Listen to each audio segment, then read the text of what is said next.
Hey guys, welcome to the Drift Podcast, and we got another episode. Sorry about the delay, but we're back and we're ready to rock and roll. I'm Travis. And I'm Ben. And let's get to it. Let's start off with news. I know FD went down. It's been 2 rounds since we last did it. They did Orlando. They've changed Orlando to earlier in the year this one, so people weren't complaining about it being too hot, but nothing really happened. There was no crazy stuff. Like, it was just an FD event. Like, nothing crazy went down. It was pretty bland. I'm sick of Network A not doing the 20-minute cut down version of it, because I never get to watch it because I'm not sitting through 8 hours of FD. Yeah, feels on that. Yep. Well, I just don't have time to, you know? It's like... Yeah, just between watch work 8 and everything. hours, like, no way.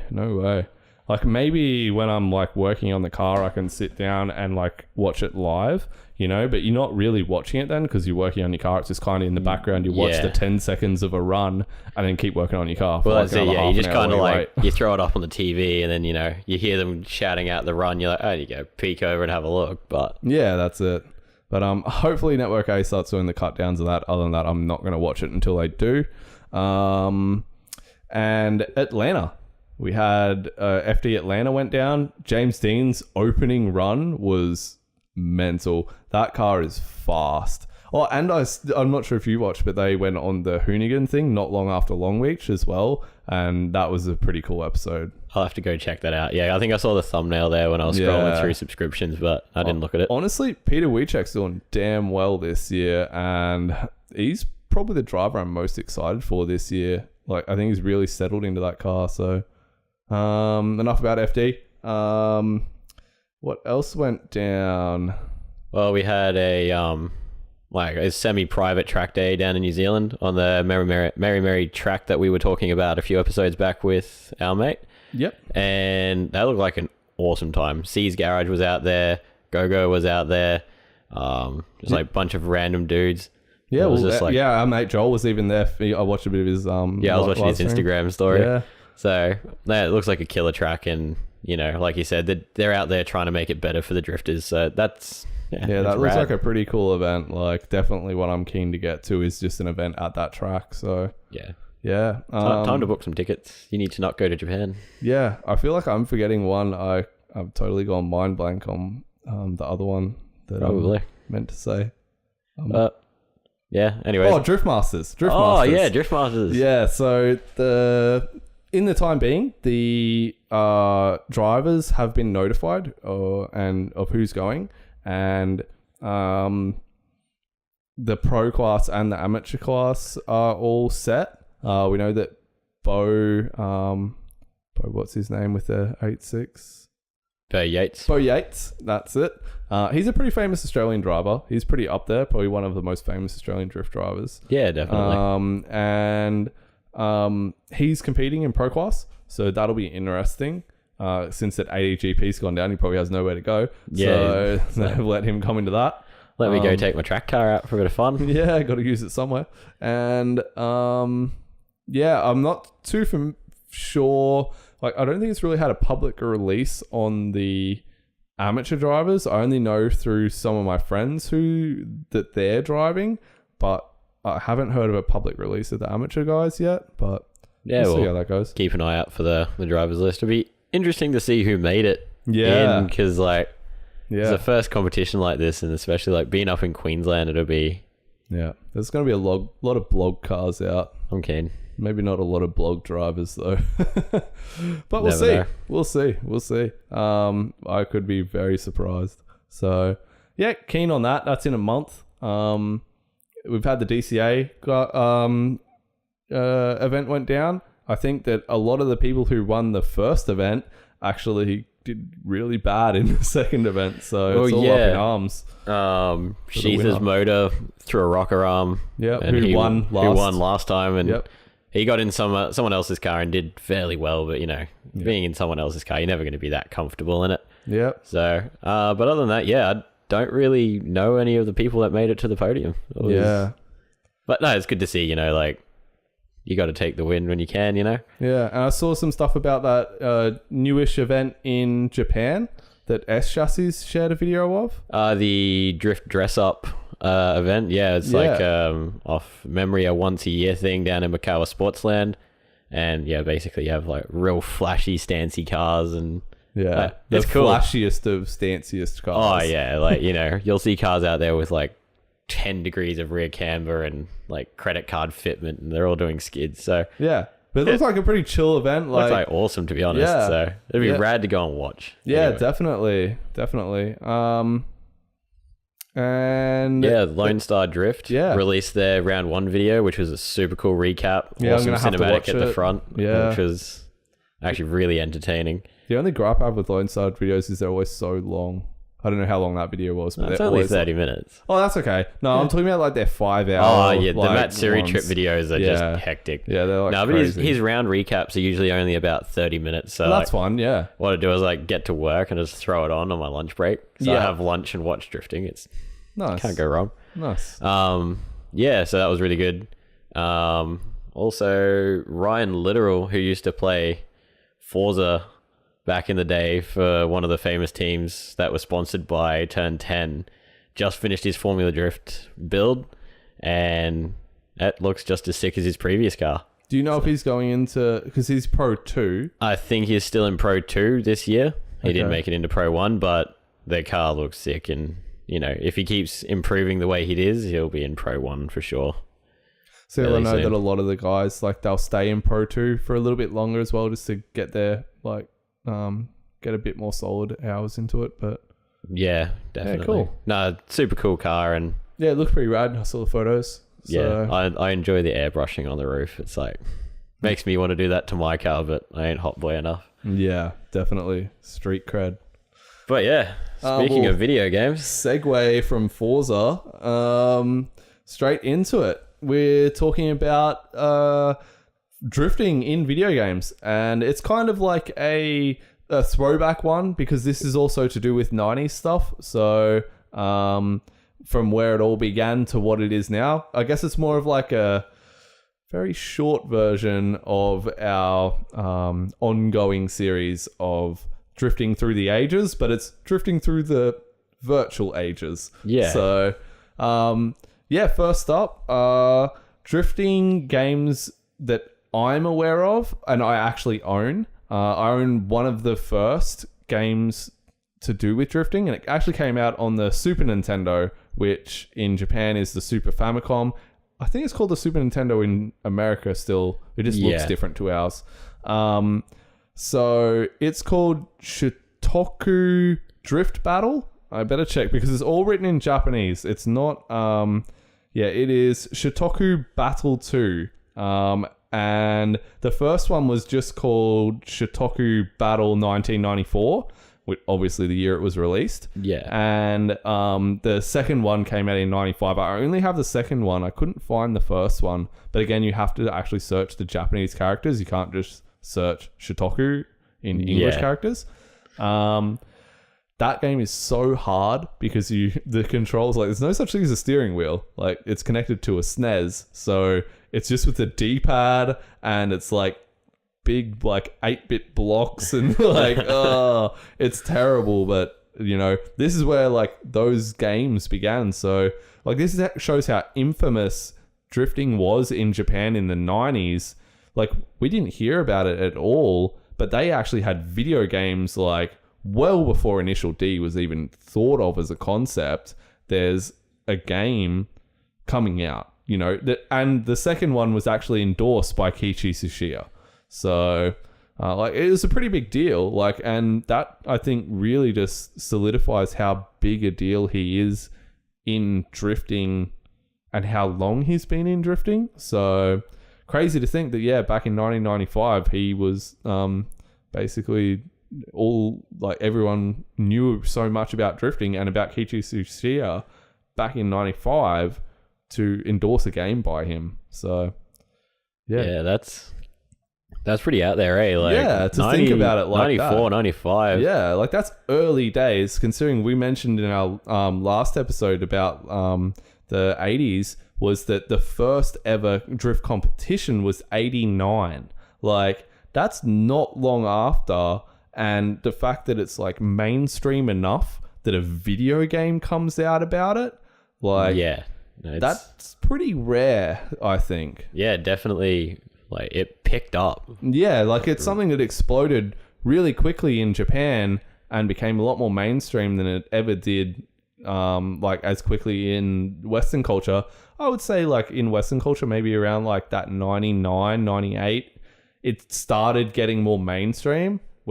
But basically the next games to come out were made by the same publisher, which was Genki. And they released on PlayStation 2 Tokyo Highway Battle and Tokyo Extreme Racer. Yeah. And those games came to America. This Shotoku one on the SNES never came to America. So some people would still remember those games. Yeah, the Tokyo Extreme Racer games were good fun. Yeah, and so they came out in... Let me just double check before I say something wrong. So Extreme Racer 1 came out in 1999 and Racer 2 came out in 2000. I'm not sure. Oh, the Tokyo Highway Battle came out in 1996, so only a year after. So the Shotoku one would have come out on SNES right at the end of SNES, his period. So, and then they would have jumped straight into development on the Highway Battle game, Tokyo Highway Battle game. I've never played the Highway Battle game, so I don't know whether it has drifting in it. I do have a Japanese PlayStation 2, so I'm going to Japan in June, in 1 month. So I will buy those particular 3 games. I also have D1 GP game for PlayStation 2. I remember seeing ads for that. Like, when you watch your old D1 videos... Yep. And they were promoting the video game. Well, see, it came out in America. It came out a year later, and it actually has Irwindale as one of the playable tracks. Oh, wow. Because D1 GP came to America and did their first ever thing. Yeah, it was the America versus Yeah, Japan. America versus Japan. Now, you want to know, the people who ran that event were the people who started FD. Oh, true. Yeah, so that's how they came about. So, there goes that. But yeah, so they got their idea and like went, oh, we can do this better than D1, and they started FD. And that's why FD's so big at Irwindale. Because that was like the first ever thing. Where it started. That's where it all started. Far and out. like that event was like where you had like your Chris Forsbergs and those OG guys come to. Drove halfway across the country and stuff to go to those events. Like, That's cool. Yeah, That's I pretty never cool, knew that, eh? eh? Yeah. That's rad. yeah, so yeah, I'm just trying to see when this Tokyo Highway challenge came in, but I think it... Oh, okay. I'm just looking at this, and in 2017, Genki is still around, and they actually released a new installment of the series called Shotoku Battle Extreme for your iPhone and your Android phone. So I'm gonna go look for that after this. yeah. You'll be able to get it on Android pretty easily through like some probably illegal way of getting it. But for iPhone users, you'll have to change your You have to change your store to the Japanese you one. have to change your store to the Japanese store to get Yeah, it. I've done- It won't be on the American or European or Australian stores. So it looks like Tokyo Highway Battle. Yeah, it came out on PlayStation 1. So they jumped from the SNES to the PlayStation 1 and then continued it on to the PlayStation 2. Yeah, but for the PlayStation 2, the D1 GP came out in 2004 in Japan, and it was titled D1 GP 04.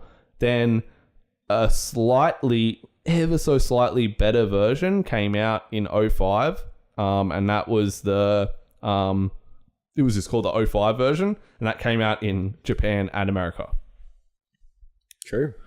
Yeah, as far as I'm aware, like I have the OG 04 version, I'm pretty sure, and I actually have 2 copies of it, but because I found one in an old option DVD set that I had, like just randomly that I got from Japan. That's cool. Yeah, so but yeah, to run that you have to either emulate it or you have to, and you should be able to emulate as well the SNES game if people ever wanted to do that. Not endorsing that, but if you ever are so inclined. And I think you can emulate PlayStation 2 games these days as well. So you should be able to emulate the D1 GP. And if you do want to do it, I suggest doing it through the American game. For me to do it native through a PlayStation, I would have had to have bought an American PlayStation 2, but I don't go to America one day. But yeah, so definitely that D1 GP game is actually a really solid game. I love playing that game. And the other thing is you can use the wheels that suit the PlayStation 2 on that game. So I'm going to try out I got a Logitech G27. I'm yet to try it out because I'm just about to move. But as soon as I get the chance, I'm going to try and put in my G27 and play that game because the physics for back then, it's actually drivable. It's no sim, but it's definitely a playable game. So I'm super keen to give that a go with a steering wheel. I'm really keen. Yeah, I'm interested to see how that'll go. But yeah, I'll get the Tokyo Extreme Races and stuff when I'm over there and see how they go as well. I'm pretty keen to see how they go. And some of those had, some of the really cool OG Toge's as well, like Haruna and Usui, Hirohazaka and all that. Yep. So, because I play Assetto Corsa, and a lot of people have actually ripped the tracks out of Tokyo Extreme Racer for Assetto. Like they've kind of, made it work essentially. Yeah, but right. it's really cool. And the fact that they had that back then is just, I wish we got some more of that in Australia. Would have been cool. Yeah. But, yeah, totally. I didn't really get into, I guess, drifting as much in video games until maybe like Forza 2. Well, actually, no, Need for Speed Underground. Okay. Yeah, like I remember getting that on my Nintendo, and I had the steering wheel for it. Actually, I got it for Christmas. Right. And on which console? On the Nintendo GameCube. This GameCube, was like, right? Yeah, this would have been. So they came around at the same time as the PlayStation 2. Yeah, it was like early-ish 2000s. Right. Yeah, it was like when I first moved up to Queensland, and I got it as a Christmas present from my family, which was really cool. Yeah, cool. And they had the first it was on rails, but like drifting, and it was in the 2-story car park buildings and stuff. That was my first kind of exposure to drifting in a video game. Yeah, but it was more of like a dedicated drifting game, was it? Oh, it was more or less just like street racing, but they had the side mission of doing drifting in car parks and stuff for points, and it was really weird. It's definitely on rails. You can't spin if you tried, and but whatever. It was super fun, as a kid to play that. But other than that, I never really had any other racing games with any sort of gist to drifting. Yeah. Until I got my Xbox. It would have been around 2007. Okay. Ish. And I ended up getting Forza 2 off a friend just after he bought it because he didn't like it because it wasn't Need for Speed. But that was my first kind of step into drifting in a video game, which I guess was aiming to be more of a sim than most games. Well, up until Forza, we only had Gran Turismo that was a sim. Yeah, I mean, sitting on the Xbox side of things is I never had a PlayStation until I had both after I got a 360, and I started off with a PlayStation 2, but I never had a PlayStation 1. I always had a 64.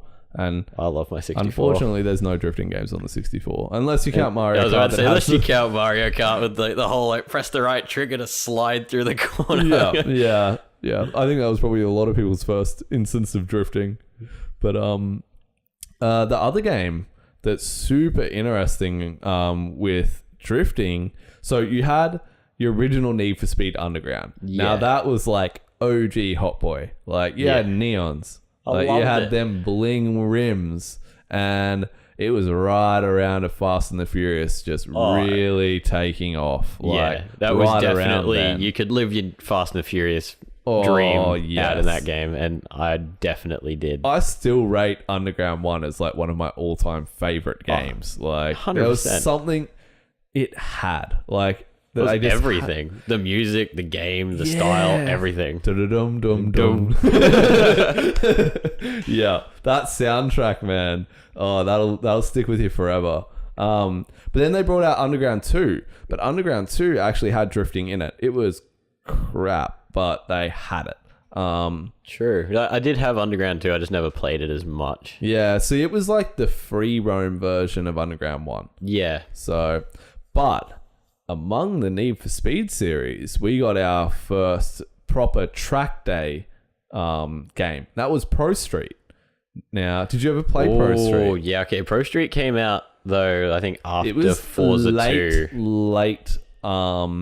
It was late I'm in the pretty sure it was PlayStation 2 cycle. It I was think it was like... just pre PS3 because it also Yeah. got released on PS3 Yeah. later, like re-released or something in a HD version. Yeah, because I remember having Forza 2 before I had Pro Street. Because I got Pro Street and I was thinking, like, oh, it'd be exactly like Forza. You know, they're going for the realistic physics and... They kind of sold it as something it wasn't.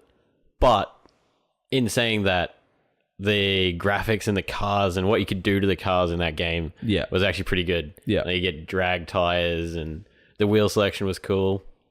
So for me, like as a kid, my first big push into really liking drifting was like I knew a little bit about it prior to then, but my big push into really, really liking it, I got to remember this is like right when just after I'd got my first car, which was a K70 Corolla, which if people don't know is just like a 4-door A86 but crap. And anyway, I got that and I was like, you know, learning all about drifting and stuff like that. And then I played Pro Street, and Pro Street has drifting in it.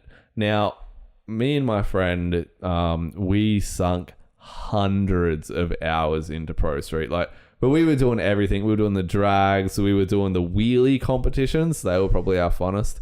And then we're doing the drifting. Now, I've played every drifting track on that game, and I knew every corner like the back of my hand. Now, what the go is with that game is that was the first game to ever include Ebisu.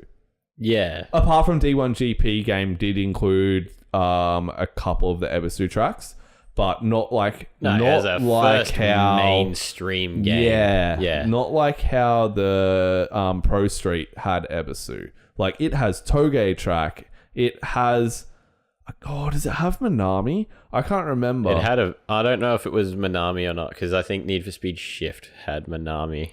Yeah, I'm I don't just know trying if Pro to Street remember. Because I had Shift as well, which was supposedly... The Shift came out way later though. That was PS3 era. Yeah. But I'm still talking like PlayStation 2.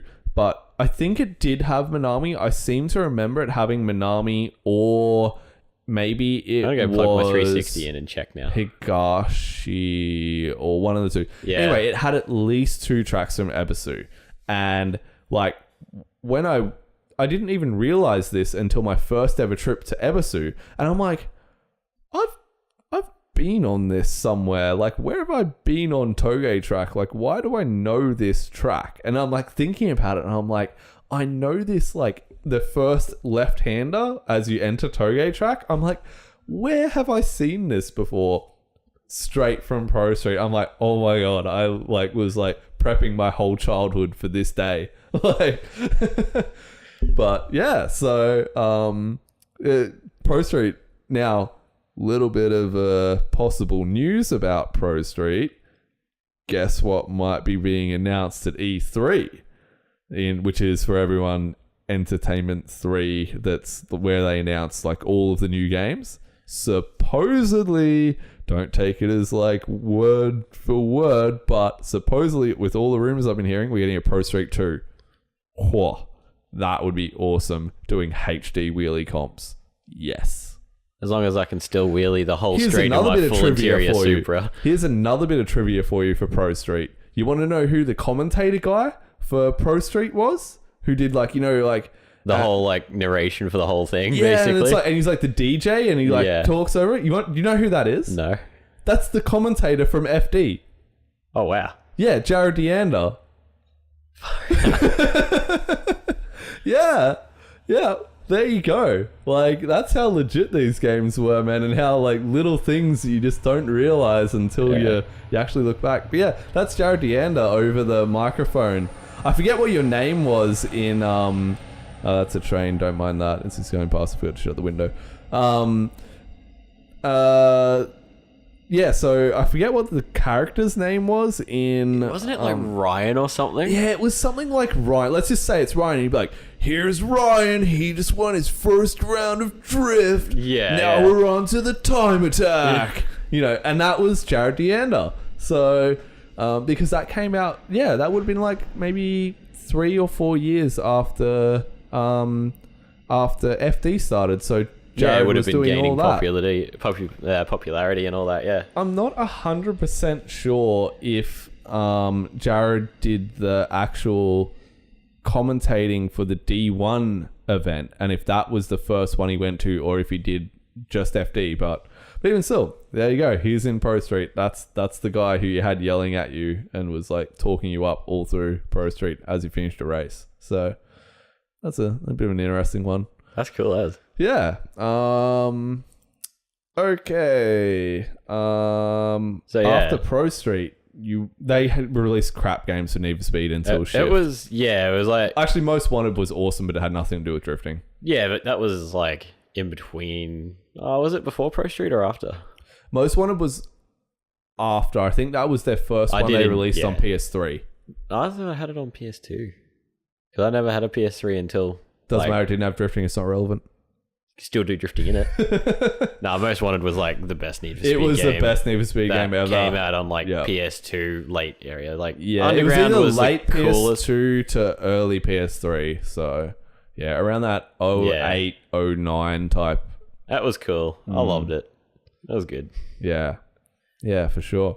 Xbox side of things, we pretty much were just coming up in the ranks with Forza.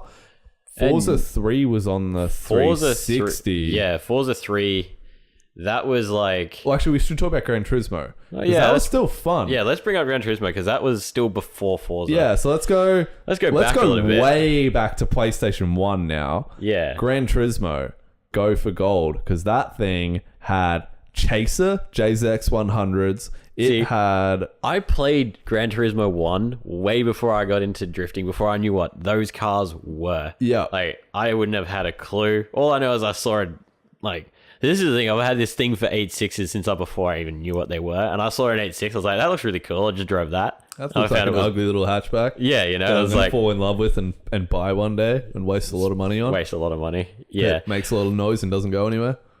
Yeah, they're surprisingly slow, especially in Gran Turismo. They're just like real underwhelming. Yeah. Like, this is really slow. I should have picked like another real car. life. Nothing but disappointment when you put your foot down.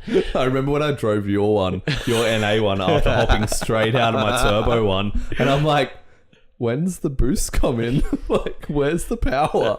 There is none. Like, it's making a lot of noise, man, but it's not going anywhere. I'm like, pretty sure that was a Hyundai that just passed us as I'm banging gears. Shush.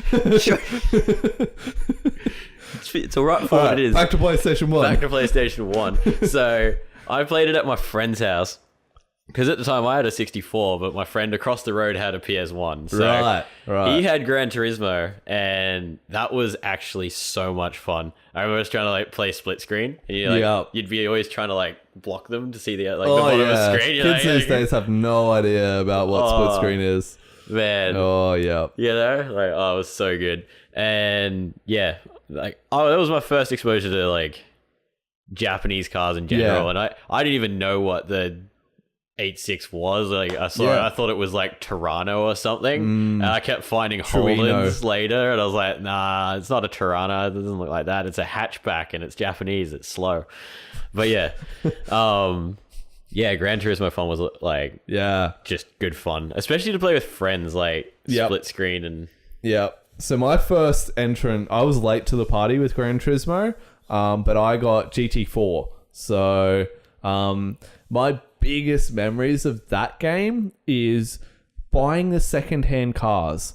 Man, that Yes. was so much fun just watching the Yes. cars come through auction. Like, I'd just buy the RX-7s, buy the Silvias, before I even knew what they were. Like, I'm like, that looks cool, I can afford it, whatever. Yeah, that's it, eh? Like, And then changing the oil. oh man, doing services, like, I don't know, it's the Yeah. most satisfying thing. Yes, when you watch that brownie black oil go down and it fills it up with brand new fresh oil, you're like, yeah, I just got 10 kilowatts. I don't even know what that is, but I got it. Plus 10, it's got to be good. Yeah, that's it. That's it. Yeah. Actually, another thing about Forza, I think Gran Turismo did it too, and that's when you are upgrading, it gave you like an explanation to what you were doing and Yeah. how it affects the cars. And that was probably one of my biggest things of when I first started to learn how cars work, and like changing this means you're going to get more of this. Like, I didn't really understand what understeer and oversteer was. Like, granted, I was like 10, 11, years old. But I started to get a very minor understanding of how it all works, and what turbos were and things like that, like, Yeah, most definitely. yeah. Yeah, that was like, now that I think about it, yeah, definitely learned a fair bit. Yeah, and off then of you it. got your Need for Speed where you're like, oh, neons and And- a turbo kit and a computer. I And can then put you're that like in there. colored nitrous purge. Yeah. And like, you gotta have 4 Oh, per man. door and like 6 on the bonnet Yeah. because, Yes. But the good thing I'll give Need for Speed, they went through with brands. So you learnt a lot about different Japanese brands that are still popular today. Like, you had like all your Grettis, your Blitz, and HKS and- HKS. Yeah, HKS was a big one. Oh, Oh, man. Yeah. Yeah. I've actually been to the HKS factory and museum. So it's actually based like at the... So how HKS started, they were selling or I'm not sure how they started, but like performance-wise how they started, there's a whole heap of like hackos going up Mount Fuji for like the OG racing up Mount Fuji, and they're like, oh, we want more power. HKS was like the tuning shop at the bottom of Mount Fuji, and they're like, okay, we'll do a turbo kit. And that's how, and it just escalated from there. And like, they were building aeroplane engines, and they were doing motorbike stuff and some other stuff like that. But there's actually one of the rarest things in there. There's a HKS car, and it's a prototype of an actual car made by HKS. Like, that's cool. yeah, man, like, unbelievable. Go look up on Speed Hunters and you'll see one of the guys there does a tour, because it's like kind of like an invite only. Like, it's not open to the public like museum. It's a personal museum for the owner of HKS. But go look on Speed Hunters, just type in HKS museum, and it is well worth it. Like, there is some cool stuff there, and I was lucky enough to be able to get to go there in person, and it's amazing. It's unbelievable the stuff they've got. Like, yeah. But anyway, so in Gran Turismo, you even had like the HKS sponsored cars. Like, Yeah. you had drift cars in that game, the Yeah, you S15. Yeah, I had a few in there. I can't remember the exact ones, but yeah, they had some D1 GP cars. They had the initial D cars. Like, yeah. yeah, Shuichi Shingo, Yeah. A86. I've Well, you gotta probably remember, butchered his name. yeah, but- like Gran Turismo is a Japanese-made game by Sony, so they like are surrounded by all of that hype around drifting and Kishu Tsuchiya that it has to be implemented into a racing game. yeah, So, exactly. So, especially in the 90s and 2000s. So definitely. yeah. Yeah, no, that was like, wow, it was just like, yeah, definitely the cool part of being able to even pick them up in like the auction. Yeah. So Yeah. you'd sit there and you can buy all these things from like the new dealerships, and you're like, yeah, cool, that's very expensive. And then like, 2 days later you're going through the auction, all of a sudden, like a D1 GP car comes off, or like a racing RX-8 or whatever, you're like, that's Yeah. cool as, Yeah. Yeah. Yeah. And Yeah, like again, the modifications you could do, like Gran Turismo, I feel went way more in depth than Forza did. For suspension, car, And, like, you know, engine and stuff like that, but 'cause not they- as far as like looks that much. I think No. you could only just change like maybe like the bonnet or Yeah, put a the spoiler on it. Cosmetics, And that was about it, and the weren't wheels the maybe. best. Yeah, there was a wheel selection, but Yeah, their like suspension and chassis upgrades had like great descriptions and like yes, it was stuff that you wouldn't think about generally for a game. Like they even had a chassis refresh, yeah, which was yeah. you know like a ballistic amount of money, but the fact that they sort of like implemented that in a game was really cool. Yeah, it's That's like- definitely a really good sim for back in the day. Yeah, it Like, was amazing for back in and the they day. had their own like wheels that worked with it. And I'm pretty sure the G25s and 27s work with Gran Off Turismo. memory, yep. Yeah. And the other thing, okay, here's one to remember. Your D1 GP game, don't quote me, but I'm pretty sure it's built by the same company that either worked on or did Gran Turismo 4, because a lot of the physics engine ties in with that. And so because you can use the Logitech G25 and 27 on Gran Turismo 4, you can then use it on the D1 GP game. So I think the other thing is when, if we cross back to Forza really looked at the market and went, okay, Need for Speed has the looks, like of cosmetic looks changing. Gran Turismo really nails the sim and the like engine swap or engine modification and suspension modification type stuff like really well. Why don't we combine that? And that is what created Forza. Now, I can't say I've ever played Forza 1 and 2. I played 3, 4, and onwards. But Not that anything after 4 was worth buying.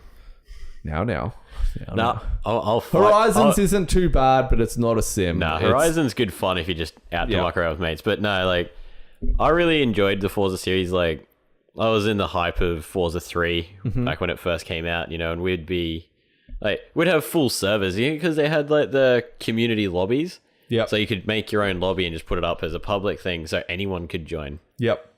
And, like, you know, it was back in the day of when, you know, drifting was real popular in real life as well as in video Online, games. yep. Yeah, because it was like in that, you know, late 2000s. Yep. You know, like Okay. right around it was 2010, I think. It came out. Original Xbox. No, on 360. Oh, 360. Yeah. Oh, yeah. It's like Gran Turismo. Forza 3, Forza 4. Forza 3. So, and like we'd have full lobbies and, you know, like we'd have people from all over the world jamming, and it was so good. Like, Yeah, right. to just like play a game and do drifting with people from other places in the world. And, you know, like, I don't think any other game really did that.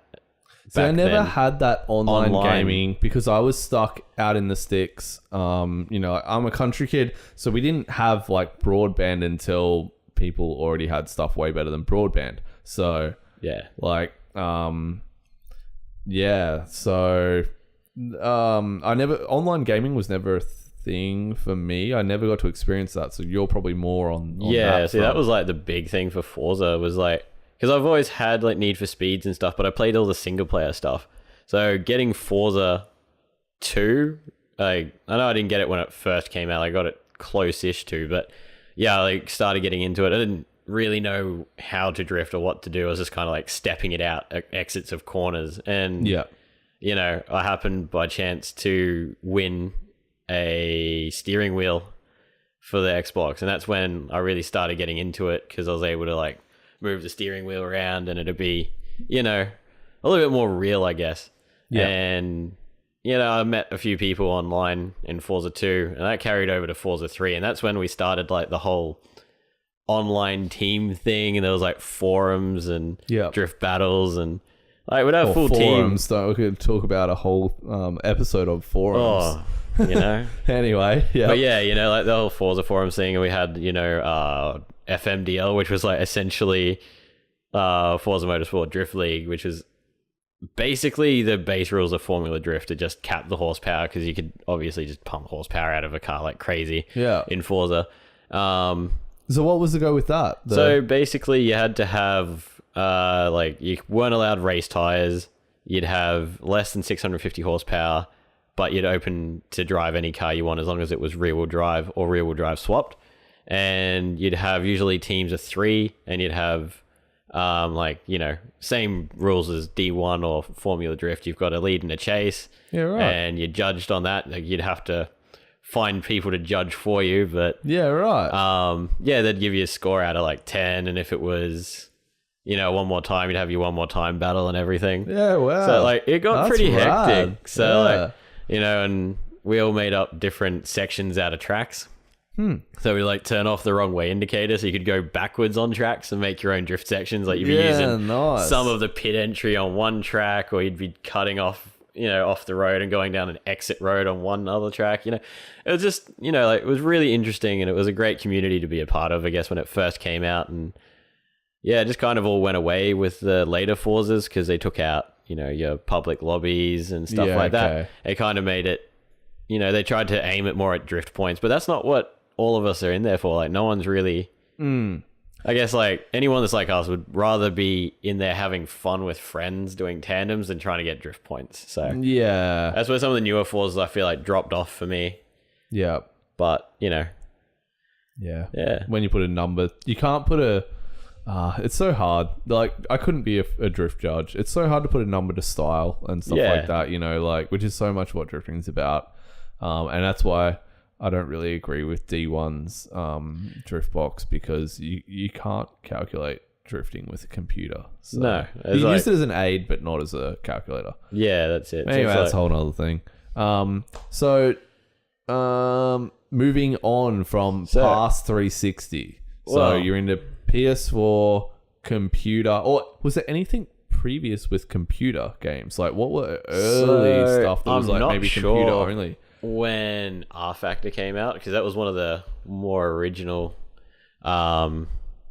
games that I guess came out as a sim.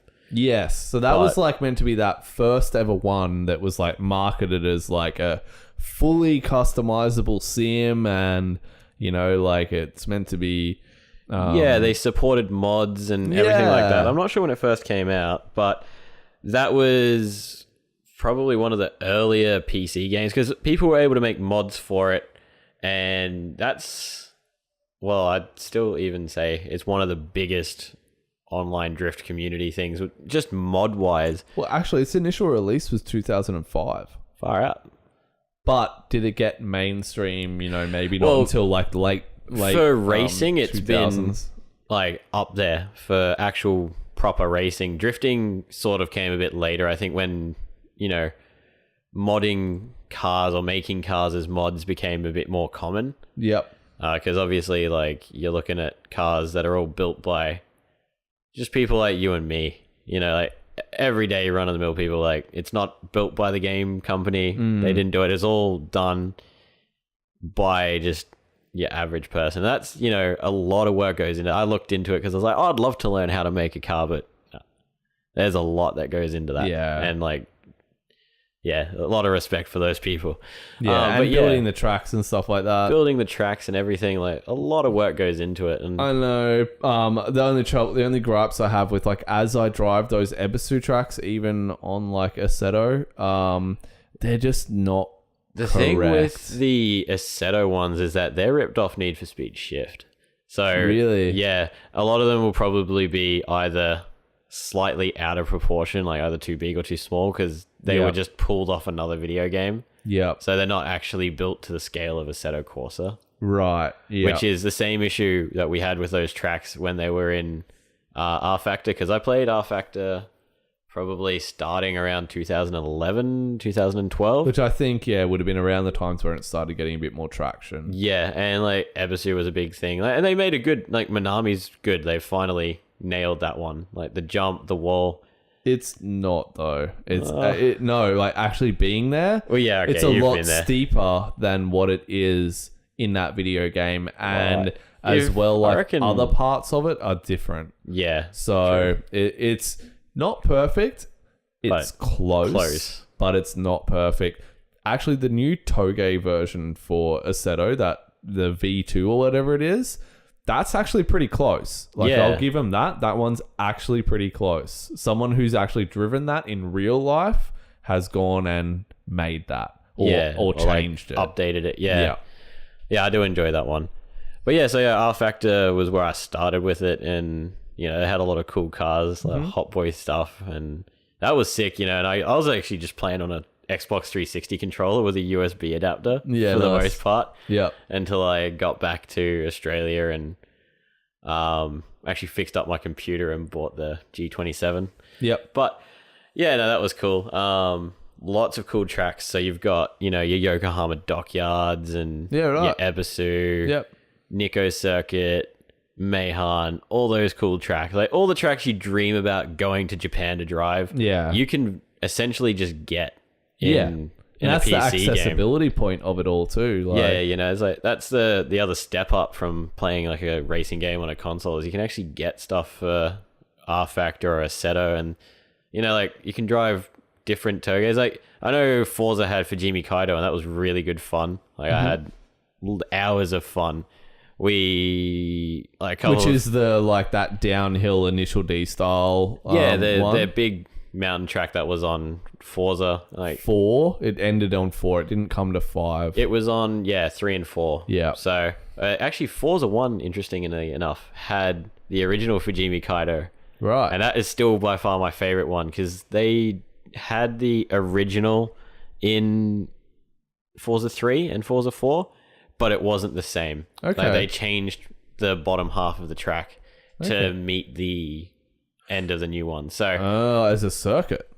they could run it as a circuit. So, but yeah, like in Forza, we used to run, you know, backwards, up and down on the drift section. And then we met a bunch of these crazy Japanese dudes who were like, oh, we want to drift like lane drifting like in the 90s. They were like, oh, okay, we'll try it. So we had 4 cars going up and 4 cars going down in the lanes. It was actually so much fun. That's like, sick. It's so difficult. But yeah, that was like, you know, top notch, heaps of fun. Huh. But yeah, like back onto Seto, you know, or R Factor. Yeah, the fact that R-Factor. you can get, you know, different Toge's. So speaking about Assetto specifically, there's a group called the 90s Drift Spot Project or something like that, or Okay. Golden Drift Spot Project. I think I've seen that pop up. Yeah, and they've been redoing, well, essentially just making like fresh all these original Toge's. So you've got Odorumi and I can't remember the name of the other one, but it's one of those, the big famous one where you see all the cars Like Hakone or something. yeah, Hakone Toge, and there's one more, but if you've watched any of the 90s drift videos, you would have seen it. I Yeah. can't remember the name. It's got like the little reflectors in the middle of the road and Okay, everything. yep, It's yep. cool as. And they're currently working on Oifudo, which is the big straight into the left-hander, which are like all the original D1 drivers did their street drifting on. Right. Yeah, it So- might be up Nico or something, maybe. Nico area. Yeah, well, I looked up. Assetto came out in 2014, so it probably didn't start gaining a bit more traction until maybe like 2015, 2016, when people actually started porting a lot of stuff properly to Assetto. That was the thing, is like I had R Factor when it came out, and we were all sitting there like, oh, everyone's going to go to Assetto now. But no one did. Yeah. Like, it just never really took off on that side of things. And I think it was just it was totally different to make tracks and stuff. Yeah. Yeah. And getting like the right force feedback settings and things like that. Yeah, it's so hard to eventually get something dialed on a game. So Yeah, it definitely took me a while to get my setup going good. And it's still not perfect, but, you know, yeah. it is what it is. So what about Xbox One, PS4? Has there been anything like this worth There's- noting? Like Forza 5 and Forza 6 came out, and I have Forza 6, but it was lacking what made Forza for me, which Yeah. was the whole being able to just race or do drifting with, you know, you could set your own lobby up and race with just people that wanted to race with you. Like, Yep. and I feel like Forza needs to go back to that Yeah. Yep. community based type thing. Yeah. Yeah. So I've got one thing that actually is a bit further back. Now, this is in 05, 06. So this is getting a little bit away from consoles. So you got to remember, I don't know what it's like in America, but in Japan, even now, it's so massive for arcades. Okay. So you've got Initial D arcade. Like, why haven't we spoken about that? You had Initial D games on PS1 and PS2, I'm pretty sure. Yeah. As well as you had them on PS3. And on PSP. And on PS4, I think there's a new one too. But Yeah. I'm not 100% sure. Okay, I don't know about PS4. Yeah, PS3. There was one. There's released definitely one on later. PS3 though. Oh, there's 2 or 3, I think. Yeah. Along with One Gun Midnight. But you had the arcade games. So what happens with the ones that are on PlayStation are actually ports from the actual arcade games. So they'll come out, they'll be out for like 2 years maybe on the arcade, and then they get developed for the PlayStation. But there's a competitor that a lot of people don't know about. Now, I've found the game, like the arcade game in Australia, it's super rare. And there's a few different versions of it. But it's called Battle Gear. Have you ever played it? No, I haven't. Okay, so down on the Gold Coast, if you're ever on the Gold Coast, go to the Time Zone at Gold Coast. They have the version there. It's like a V2 of it or something. Now, you can do time attack, you can do drifting and other racing, but the drifting is incredible on that game. It's by far the best, like, video, like, out-of-the-box video game, like, not counting Assetto or R-Factor, but, like, out-of-the-box video game.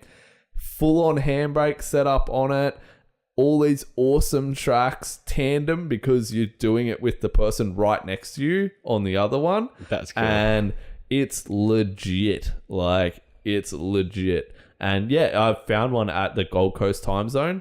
There's one in the Brisbane city, but it doesn't have the handbrake. It must be like a different version of the game. And it's slightly different. It doesn't like handle as well. But the one at the time zone at the Gold Coast, at least like a year or so ago, was the last time I was down there. Amazing. Like, I really want to buy that game. You can still buy them like new, because it's like a coin operated game.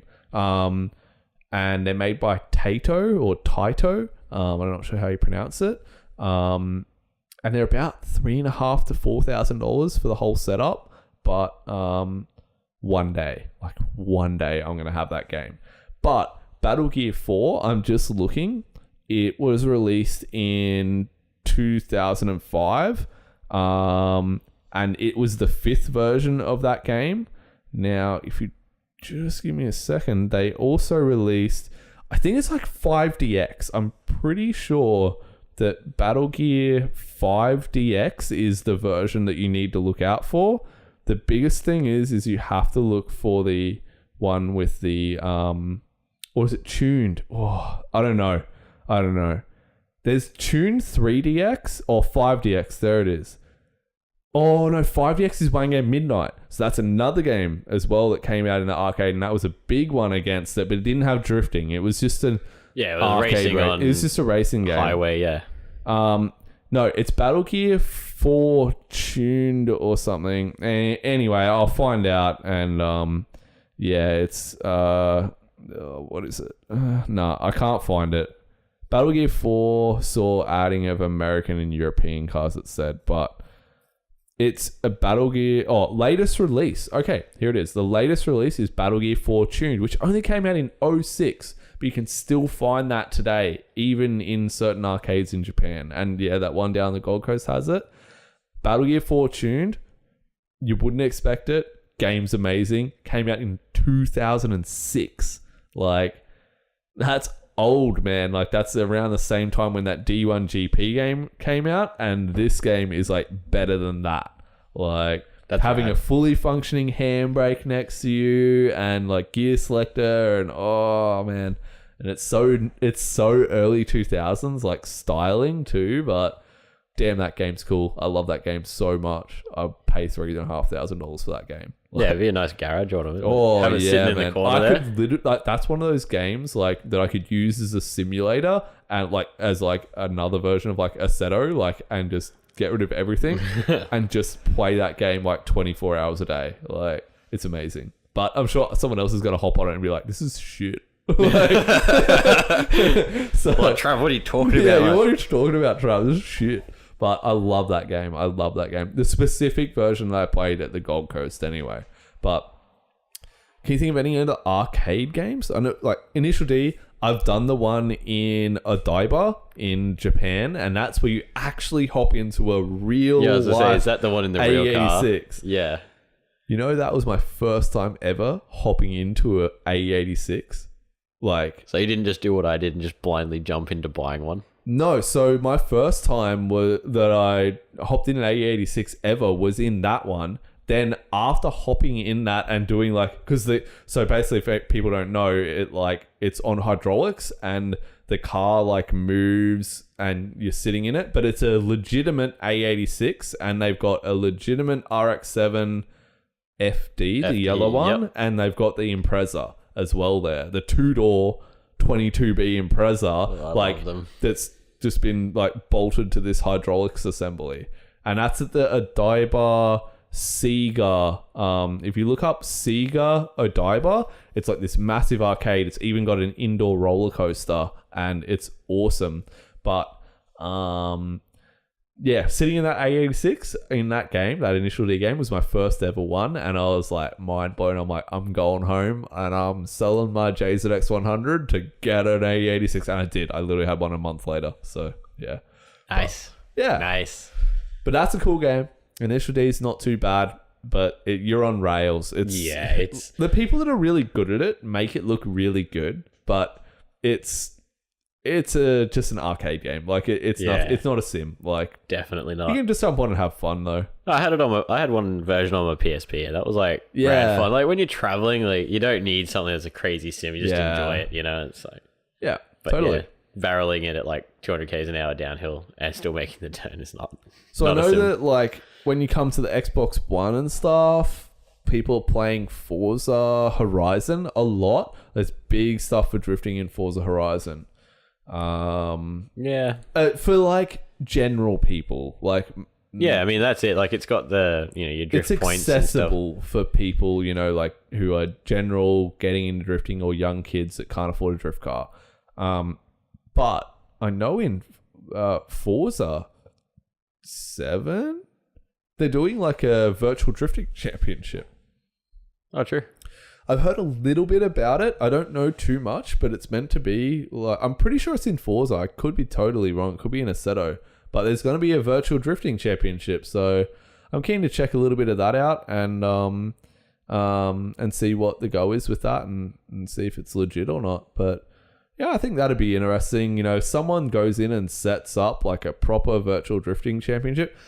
The reason I'm thinking it's set up by Forza is I think it's actually like endorsed by Forza now. Yeah. It used to be like they did like one round like last year and they like it wasn't endorsed by Forza, but now this one Forza's like fully endorsing it and it's going to be like sponsored by Forza and it's going to have like a live stream and all that kind of stuff. So could be interesting. Maybe check it out. I'm not sure when it is, or even if it already has been. But for next episode, I'll definitely have a bit more info. And it could be cool. Could be something cool, especially for a lot of the younger listeners, that maybe haven't even gotten into a drift car yet. Haven't got their licenses yet. Yeah, like you just getting into drifting, or if you're like me and have just sold your drift car and you've just put that on the back burner. You have made a big mistake. Nah, I still got my one in Japan. That's more important. So, but I don't have a car in Japan. No, you've made a mistake. Because you're not important.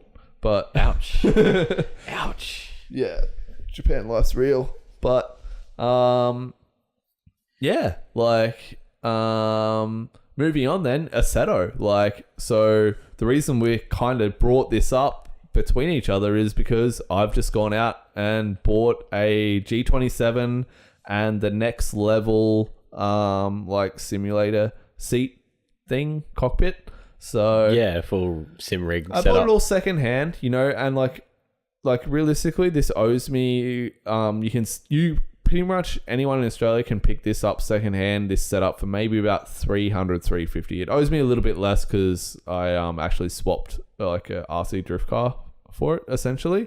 But yeah, like average about 350 secondhand. I reckon you could pick up some kind of a cockpit setup and a G25 or a G27. Yeah. If you want to buy it all new, you're looking at like 400 for the G920 or G29 and about 600 for a cockpit setup new. Yeah. So if you halve that, that's how much it's going to cost you on average secondhand. It's difficult, man. I am struggling with the settings. And the initial setup isn't fun at all. I mean, like that's the thing is like I know my computer and I've been playing like rFactor, so when I got to Assetto, I kind of knew what I had to do. Yeah. But it's also like, that's the thing with these games. You got to sit down and like sink some time into setting them up. Yeah, totally. Like, the thing is I invited Ben over like before to come here early to record this podcast so that he could jump on. I just had to see someone link the whole track, just so that I can go, it's me. Like, it's not the game, it's me. But I had to see that. Like, I had to have that confirmed. We adjusted some settings and probably going to go back and adjust some more. I'm going to adjust some more the personal level settings. Like, everyone's different.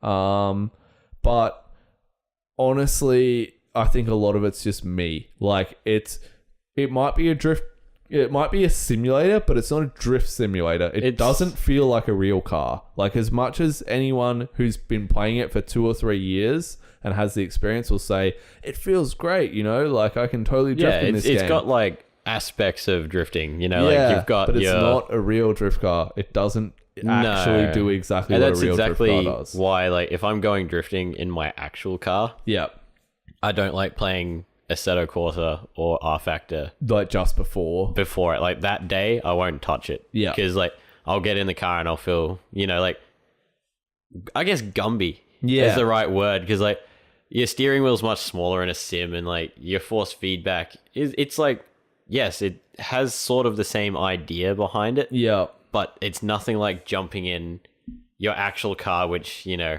you've got to deal with G-forces, and then, you know, there's also bump steer and other things on your steering that, you know, it just isn't there in a game. You know, there's so many more aspects of... And the feel of the car, even the feel of through the accelerator pedal, like, you know, you're used to that, like, spring tension back might be slightly different. You know, you can feel...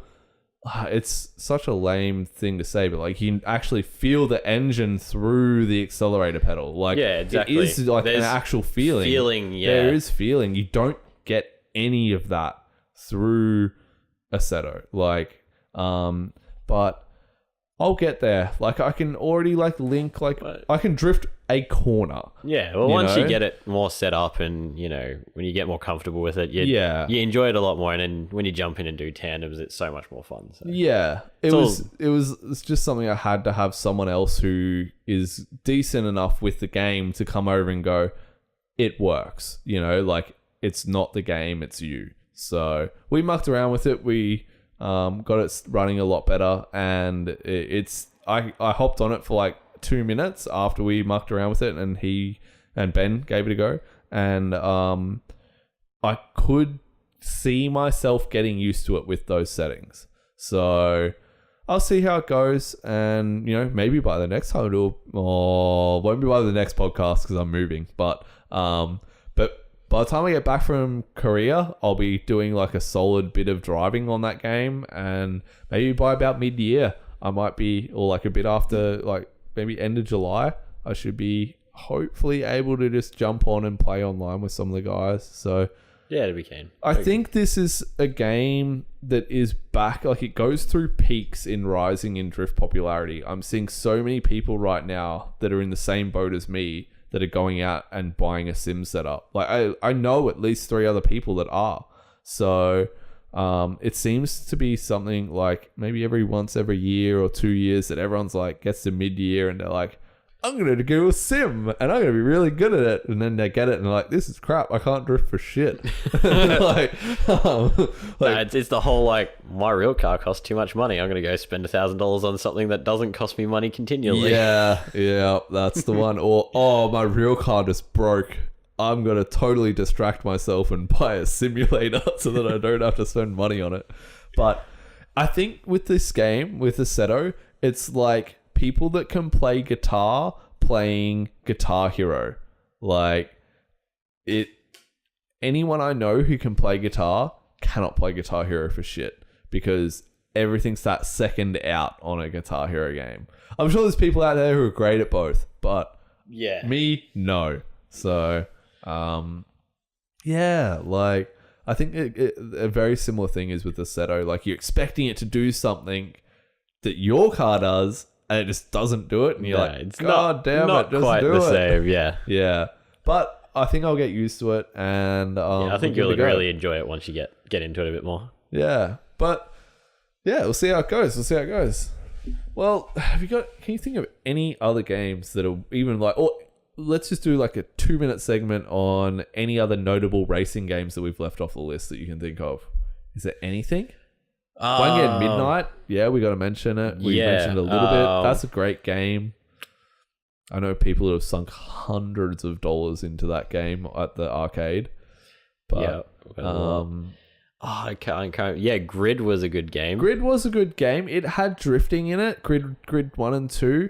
But it was made by the same guys who made Shift 1 and 2. Yeah, it was that like half sim. Yeah, it got to that like it was just like a really hard arcade. Yeah, that's what it was. Exactly. They were on the right track, but I think maybe they just got a little bit like pushed towards the end and had to like release something. Well, yeah, maybe I think they were probably appealing to people that were more into like the arcade style thing, because you got to remember they're a big company. They want to sell things that are gonna sell, and you go to time limits and stuff on things, I think that's a game that could have been, it's one of those games that really could have been. Definitely Grid 2 could have been very good. Yeah. And it's still decent, but it's not amazing. No. So, but it's something that like had the foundations to be something really, really good. But I just don't think they had the time. Shift 2 had the foundations to be